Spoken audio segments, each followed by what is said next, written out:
Alassane Ouattara prend-il position pour les planteurs de cacao de Côte d'Ivoire au point de menacer les Américains et les Européens de trouver d'autres partenaires pour acheter le cacao ivoirien? On écoute le président Alassane Ouattara. Vous savez, je pourrais faire un long développement là-dessus, mais je peux vous dire que ce n'est pas de l'intérêt de l'Union européenne. Vous savez, le monde est multipolaire aujourd'hui. Si les Européens ne veulent pas acheter notre cacao, il y a d'autres qui vont l'acheter. Si les Américains ne veulent pas acheter notre cacao, il y a d'autres qui pourront l'acheter. Alors, ce n'est pas en faisant des menaces, nous devons travailler ensemble à ce que le cacao soit durable. Voici des pays en Europe qui ont utilisé du charbon jusqu'il y a 30 ans. Voici des pays qui ont pollué le monde entier et maintenant on veut nous faire des leçons. Ah non, ce n'est pas acceptable. Nous sommes d'accord pour que le problème de l'environnement soit au cœur de ce que nous faisons. Mais qu'est-ce que l'Afrique représente en matière de pollution? 4%. Et les 96%, quels sont ceux qui le font? C'est les Occidentaux. Alors après ce discours, le président Ouattara a été tagué de panafricaniste. Il a été tagué de celui-là même qui prenait la défense des planteurs de cacao. Mais on se pose la question, pourquoi est-ce que Ouattara prend la défense des planteurs de cacao, mais jusqu'à aujourd'hui, sur 200 milliards que rapporte la vente des fèves de cacao, les planteurs ivoiriens n'ont que 6%. Alors on va suivre ensemble ce documentaire pour comprendre plusieurs choses. On suit. Ça fait quand même des jours que je me pose la question, mais pourquoi est-ce que les prix du chocolat n'augmentent pas alors que plus un gramme de cacao ne sort de Côte d'Ivoire depuis 3 mois? La Côte d'Ivoire qui est le premier producteur mondial du cacao avec 1 200 000 tonnes par an. Alors c'est cool que ça augmente pas, mais l'explication, elle, est moins cool.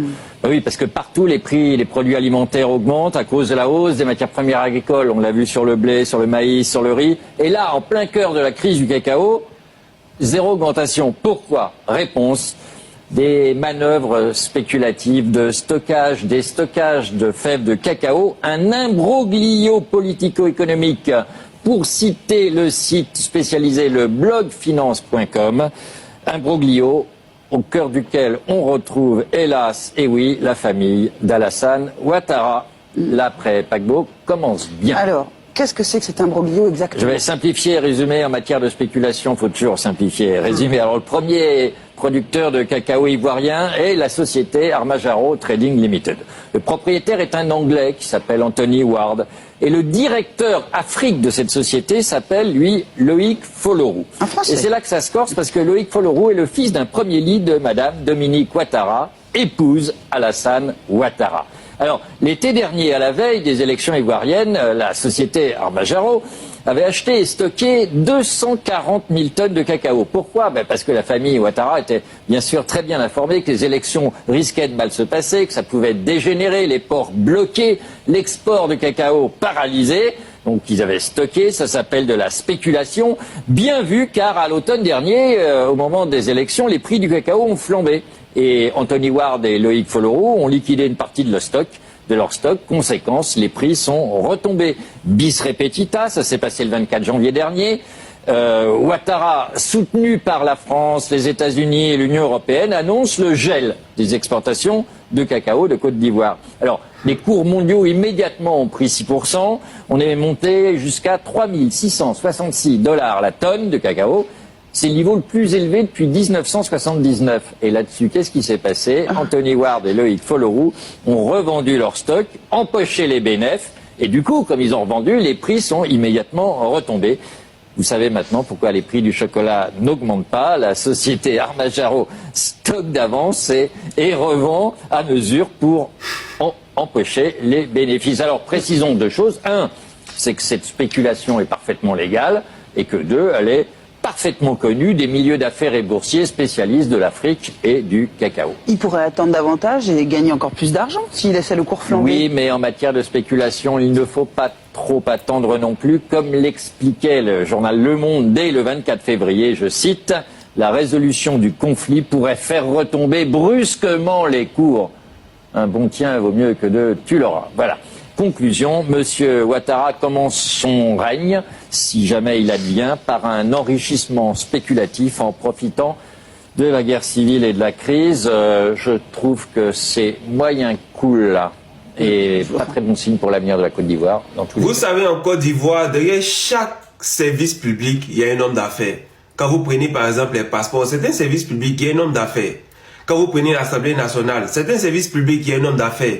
Quand vous prenez les trucs de morgue, de Ivosep, il y a un homme d'affaires. Quand vous prenez la carte CMU, quand vous prenez presque tous les services de l'État derrière, il y a un homme d'affaires.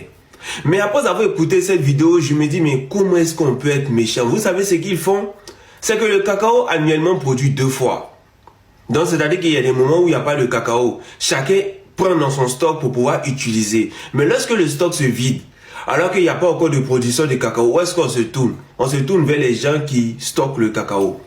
Parce qu'il y a des sociétés dans le monde, un peu partout dans le monde, qui achètent le cacao et qui stockent. Puis lorsqu'il n'y a pas de production, ce sont eux qui revendent. Cela permet de contrôler l'offre et la demande. Parce que lorsqu'il n'y a pas assez de cacao, la demande est forte. Donc le prix du coup augmente. Donc ce sont ces gens-là qui achètent le cacao pour stocker. Lorsque le prix du cacao monte, parce que dans cette saison, il n'y a pas de cacao, bien sûr, eux, ça leur permet de gagner de l'argent. C'est bien lorsque c'est un homme d'affaires quelconque qui le fait, ça, il n'y a pas de problème. Mais lorsque ce sont les proches du président de la République qui le font.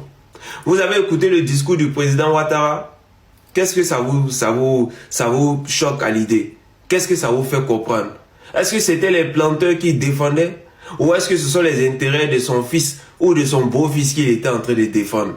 Parce que là, on a l'impression que ce sont ses affaires personnelles qu'il est tenté de protéger. Parce que jusqu'à aujourd'hui, les planteurs de cacao ivoiriens ne font que crier, ne font que pleurer. Parce que tout pourrait être dû, tout augmente dans le pays, sauf le prix du cacao. Et je n'accuse personne.